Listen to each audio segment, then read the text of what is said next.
Bonjour, dans cette vidéo nous allons voir ensemble l'un des pièges les plus déstabilisants lors d'une négociation, à savoir le changement d'avis.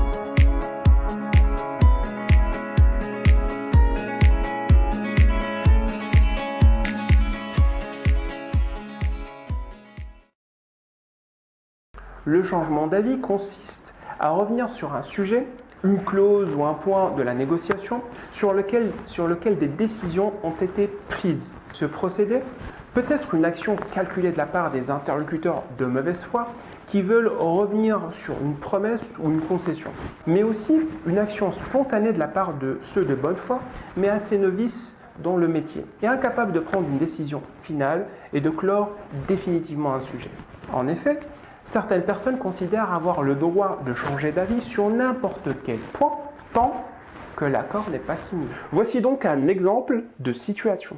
Maintenant que l'on s'est mis d'accord sur la durée du contrat, les modalités de paiement et l'exclusivité de l'offre, nous pouvons enfin aborder le sujet du nombre des collaborateurs présents sur le terrain. Concernant l'exclusivité. Oui, finalement j'ai discuté avec mes associés et ils ne sont pas très d'accord.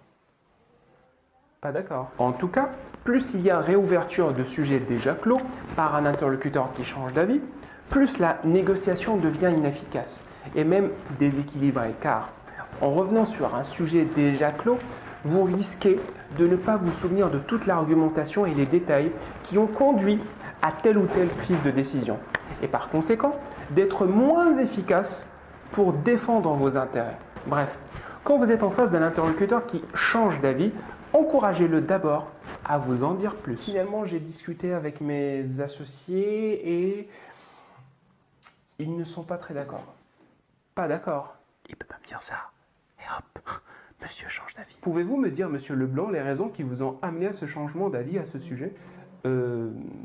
Déjà, un contrat d'exclusivité limiterait notre capacité de vente et handicaperait l'évolution de notre chiffre d'affaires sur les années à venir. Et selon le retour d'informations que vous allez avoir, vous jugerez de l'utilité ou non d'une réouverture d'un dossier déjà clos.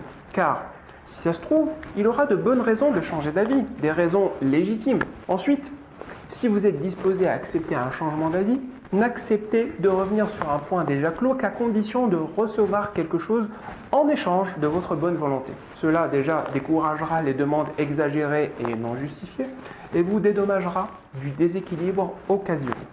C'est entendu. Dites-moi cependant, monsieur Leblanc, ce que vous seriez prêt à nous offrir en contrepartie d'un changement de position au sujet d'un point qui, de notre côté, était déjà clôturé. J'ai le droit de changer d'avis tant que l'accord n'est pas encore signé. Et s'il refuse de vous accorder quelque chose en échange de son changement d'avis, vous pouvez, vous aussi, revenir sur un point, un détail ou une concession que vous lui aurez déjà accordé. Après tout le monde a le droit de changer d'avis.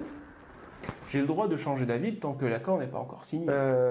Nous avions négocié l'ensemble de l'accord comme un équilibre. Sans cet équilibre, nous serions obligés de notre côté de revoir notre position sur d'autres points qui vous ont été accordés, comme la formation de vos salariés par notre organisme, l'indemnisation de rupture, ainsi que la prime de 15% de notre chiffre d'affaires. Vous comprenez donc que si vous voulez que je considère ce changement, vous devriez penser à ce que vous allez offrir en compensation du déséquilibre occasionné. Je suis néanmoins partant pour accepter l'accord entier tel qu'il est, sans changement.